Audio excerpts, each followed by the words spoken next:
El programa de hoy de Ciencia y Patrimonio lo dedicamos a uno de los elementos más característicos del registro arqueológico en la isla de Gran Canaria, la cerámica aborigen. Una cerámica que destaca fundamentalmente por presentar una amplia variabilidad tipológica, por una riqueza decorativa casi que sin parangón en el archipiélago canario. En el programa de hoy entrevistaremos, en esta ocasión,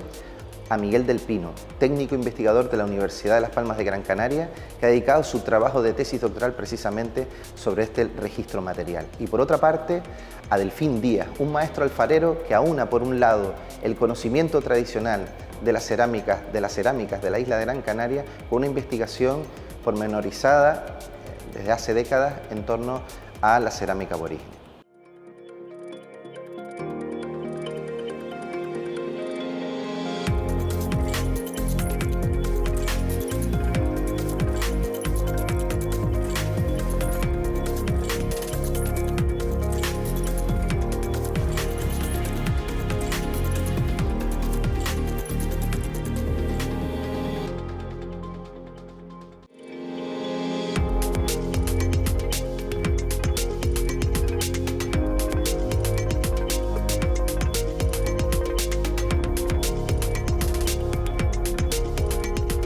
Soy Miguel del Pino,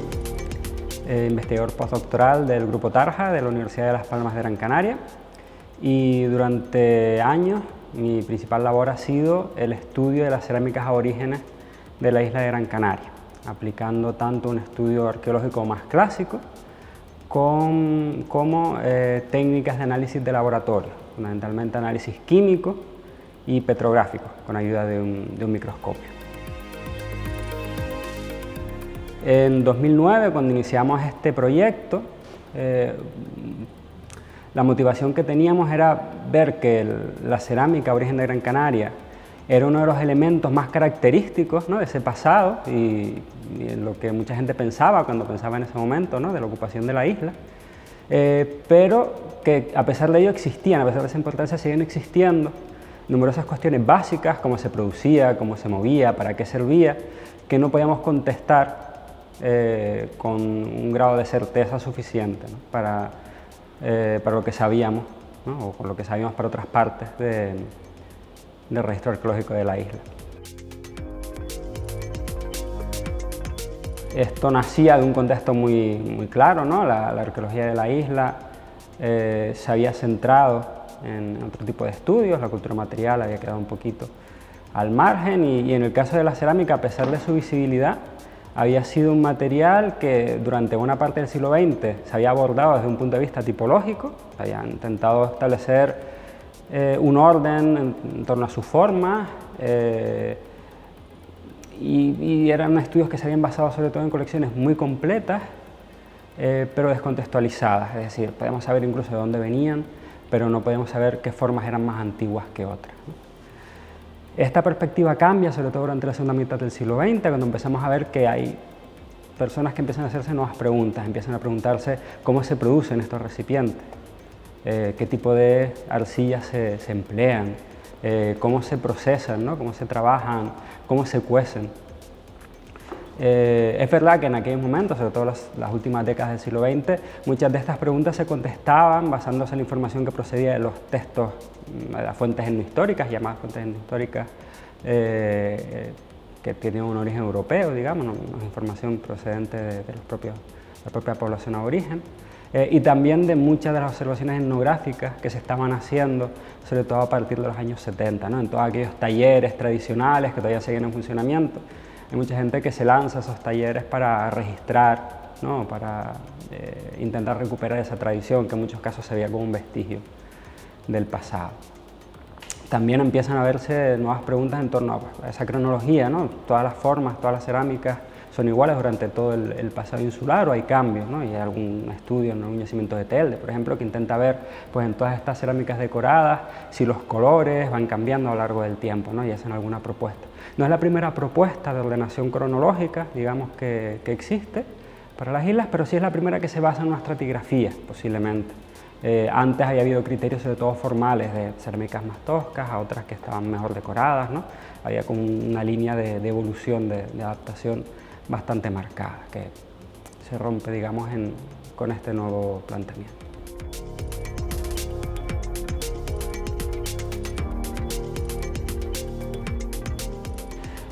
Y también empieza a haber cuestiones importantes para nosotros hoy en día, como ¿para qué se usaba esta cerámica? Ya desde los años 90 empezamos a tener una visión más clara de lo que sería, por ejemplo, la cerámica de cocina, que en muchas ocasiones estaba ausente, ¿no?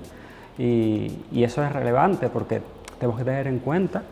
que la economía aborigen es una economía que en buena medida se basa en la producción de cereales, el consumo de cereales, de leguminosas, y estos alimentos hay que cocinarlos antes de consumirlos, ¿no? Entonces la cerámica es uno de esas herramientas que se empieza a usar muy pronto para procesar este tipo de alimentos y que se queda con la humanidad, ¿no? Prácticamente hasta hoy en día. Y en ese sentido, pues también la cerámica conecta con un aspecto de la economía de la sociedad de aborigen que se había abordado poco, por lo menos hasta ese momento. La cerámica también, pues a través del tostado, ¿no? En el caso de los cereales, o a través de los guisos, que funciona para los cereales, las leguminosas, pero también para las carnes, para el pescado, ¿no? Era una herramienta que permitía nuevas formas de aprovechamiento de los alimentos que sin ella pues, son bastante difíciles de llevar a cabo. Nuestro trabajo consistió en intentar combinar el estudio cerámico tradicional, ¿no? Recuperando esa tipología, esa reconstrucción de formas y el registro de otros atributos, el tipo de acabados, si hay presencia de una decoración o marcas funcionales, pues, los restos de hollín y ese oscurecimiento que se produce en la cerámica de cocina cuando es usada. Esto lo combinamos con lo que podríamos llamar el análisis de pasta, ¿vale? Nosotros aplicamos varias técnicas de análisis de laboratorio. En un primer momento usamos el análisis químico, intentamos ver pues, cuál es la composición elemental de la cerámica, en este caso se homogeneiza, es decir, se moltura, se hace polvo la cerámica y se intenta obtener una composición química representativa de los recipientes, cuánto calcio hay, cuánto potasio, cuánto hierro, pues, diferentes elementos. Y la lógica detrás de este planteamiento está en que cuando lo haces con mucha cerámica, las cerámicas que son producidas en el mismo lugar se parecen más entre sí que aquellas que son producidas en diferentes lugares o diferentes talleres. Esto lo combinamos también con lo que llamamos el análisis petrográfico, un análisis de microscopio, y para entenderlo es necesario saber que el sedimento arcilloso, el barro que se usa para hacer la cerámica, es un producto de alteración, ¿vale? Tú tienes una roca fresca, que va sufriendo cambios de temperatura, va siendo lavada por el agua, el viento, diversos agentes atmosféricos, eso se va descomponiendo y se van produciendo al final pues, fragmentitos de roca cada vez más pequeños y también un tipo de mineral y de partículas muy particulares que serían los minerales de arcilla, que son esos minerales que cuando tú le añades agua al barro hace que tengas una masa plástica que puedas formar, al secarse se pierde esa capacidad y cuando cueces la cerámica finalmente ya no vuelve a absorber agua. Bueno, en el caso de la petrografía la ventaja que tenemos es que como podemos reconocer cuáles son las piedras, digamos, que hay dentro de la pared del recipiente arcilloso, de la pasta cerámica, podemos compararlo con el entorno geológico de cada yacimiento, ¿vale? No todos los mismos tipos de rocas se ven en todas partes de la isla, así que podemos intentar localizar una roca, un mineral que sea propio o característico de una parte de la isla o una combinación de estos elementos que se dé en una parte de la isla y no en otra. De esa manera podemos saber si la cerámica fue producida y usada en el mismo lugar o se produjo en un lugar y fue transportada a otro donde fue usada. Bueno, uno de los yacimientos que produjo más resultados fue el de La Cerera, en Arucas. En este yacimiento pudimos ver que había una selección de las materias primas en función del uso que se le fuese a dar al recipiente. La cerámica de cocina tenía un tipo de inclusiones, un tipo de rocas dentro, y en cambio la cerámica decorada tenía unas pastas que eran diferentes, ¿vale? Ambas locales posiblemente. Además, el yacimiento de La Cerera nos dio una dimensión cronológica, ¿vale? Para esas decisiones. Vimos que esta relación se mantenía en el tiempo, es decir, la cerámica de cocina y la cerámica decorada se producía de la misma manera desde el siglo VII prácticamente hasta el siglo XIII, aunque con el tiempo fue aumentando el número de cerámicas que se recuperaban por los niveles, es decir, había más cerámica, se usaba más cerámica y se producía más cerámica en esos niveles, y también vimos que había un aumento del número de pastas o de recetas que se usaban. Esto quiere decir que había más recipientes y además había más lugares donde se estaban produciendo, a lo mejor más talleres, más personas que estaban produciendo estos recipientes. El panorama que vemos en La Cerera, ese cambio hacia un mayor número de piezas, un mayor número de piezas decoradas, se replica en diferentes partes de la isla, ¿vale? Seguimos viendo pues, en yacimientos que son contemporáneos a estos contextos un panorama bastante similar, ¿vale? También vemos que en algunos casos se conservan las recetas de pastas que se van usando en diferentes niveles, ¿no? Se ve muy claramente también en Galdar, en la cueva pintada. Es curioso, ¿no? Porque este aumento del número de recipientes, este aumento de las cerámicas decoradas, que posiblemente también tenga que ver con la expresión de identidades, ¿no? Primero, identidades comunes, hay elementos comunes en la decoración que se repiten en diferentes partes de la isla, y es verdad que hay un aire de familiaridad, ¿no? en las producciones que podemos ver independientemente de dónde vengan. Es posible que también la decoración tuviese y las formas tuviesen un papel en la definición de unidades internas dentro de la isla, tal vez unidades territoriales. Esto se da al menos en momentos bastante avanzados de la ocupación. Es lo que pasa en San Antón, ¿no? Tenemos algunas formas en el sur, en la zona de Agüimes, que no tienen paralelos, según nuestros trabajos, en los yacimientos del norte, ¿no? en los últimos momentos de ocupación. Sin embargo, esta diferencia no está presente en los momentos más antiguos, ¿vale? Si nos vamos más al sur, incluso un pequeño conjunto de piezas de dunas de Maspalomas, vemos que ese conjunto, que es más antiguo que lo que haría en San Antón, siglos XIII, XIV, ¿no? Bastante más recientes, ese conjunto de dunas de Maspalomas es bastante más parecido a lo que ya veíamos en momentos contemporáneos en el norte.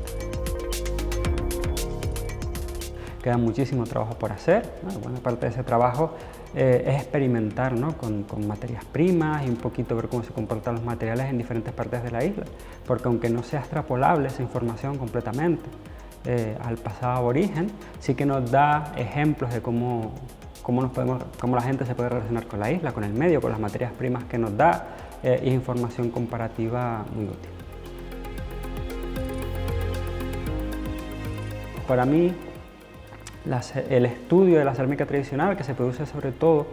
desde la segunda mitad del siglo XX, y ese énfasis en la relación con el pasado aborigen, es muy útil, porque esta información, aunque no sea directamente extrapolable al pasado aborigen, ¿no? A las técnicas de fabricación aborigen, sí que nos aporta mucha información sobre la relación de las comunidades humanas que han habitado la isla a lo largo de la historia con su medio, ¿vale? Y nos da una idea de todas las formas en que se han podido experimentar y se han podido usar las arcillas, cuáles se eligen, cuáles no, y cómo pueden procesarse para que funcionen, ¿no? Para que el proceso de producción sea exitoso al final. Bueno, mi nombre es Delfín Díaz Almeida, nací en Montaña Alta de Guía y ahí pues ya de hecho nací en un entorno de mucho barro porque era una zona muy lluviosa y ese fue mi primer acercamiento al barro. Pero luego tuve la oportunidad de ver a las loseras de la degollada, de Olla de Pineda, de Galdar,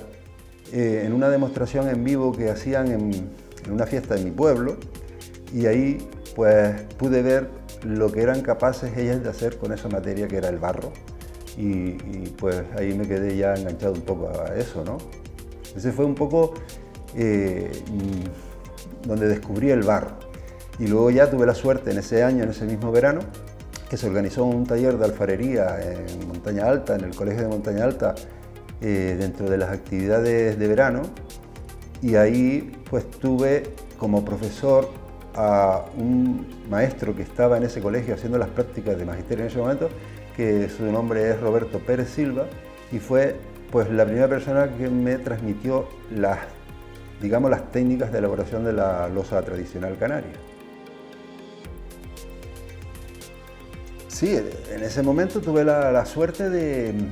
llegar a estudiar en la Universidad Laboral y ahí desde un taller de alfarería que se creó ahí, pues tuvimos la oportunidad como alumnos de ir a visitar a los centros alfareros que aún estaban trabajando en esa época y bueno, pues desde ese momento yo pues me vinculé mucho a esos centros alfareros, conocí a Julianita, Panchito, Antoñita y sobre todo a Justo Cubas, que es el alfarero que más estuve con él, estuve pues aprendiendo durante muchos años y bueno, pues era un alfarero que había llegado del centro alfarero de Lugarejo, Artenara. Entonces, pues sí que tuve un recorrido en todos esos centros alfareros, incluso salté de islas y llegué a conocer todos los centros alfareros que había activos en esa época.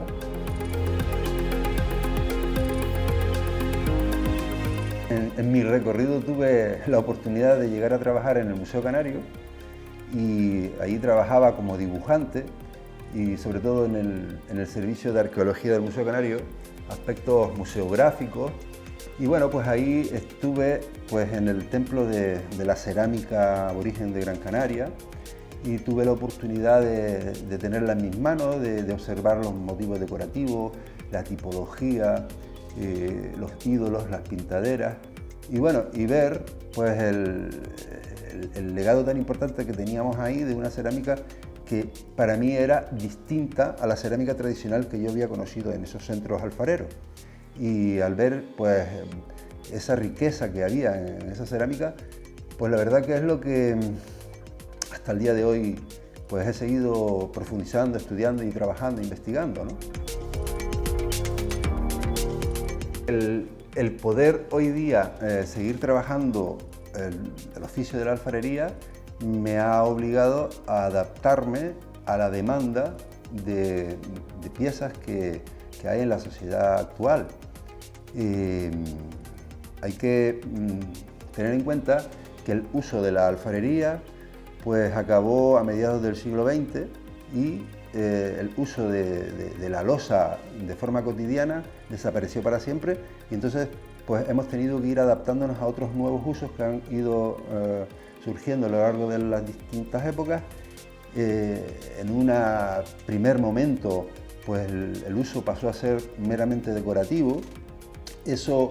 hizo también que se bajara muchísimo la calidad en ese último tiempo porque se hacían piezas que ya los alfareros y alfareras sabían que iban a ser solo para decorar y se ahorraban mucho del trabajo que llevan las piezas realmente, ¿no?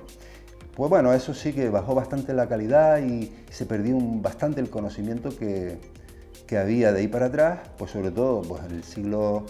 XIX, la cerámica que aún se conserva, que son piezas de gran calidad.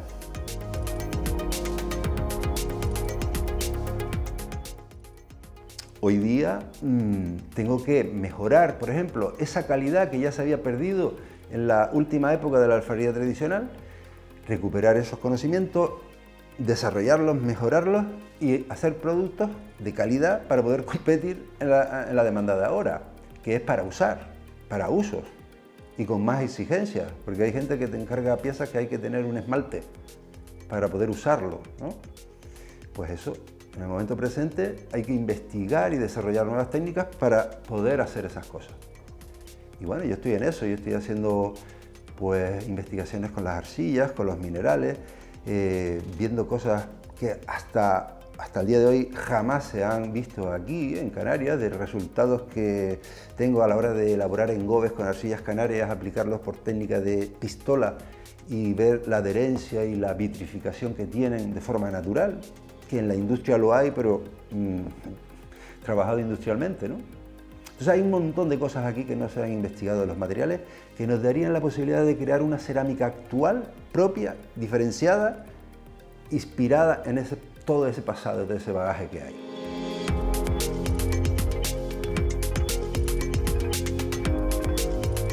Actualmente ya pues somos pocas las personas que en Canarias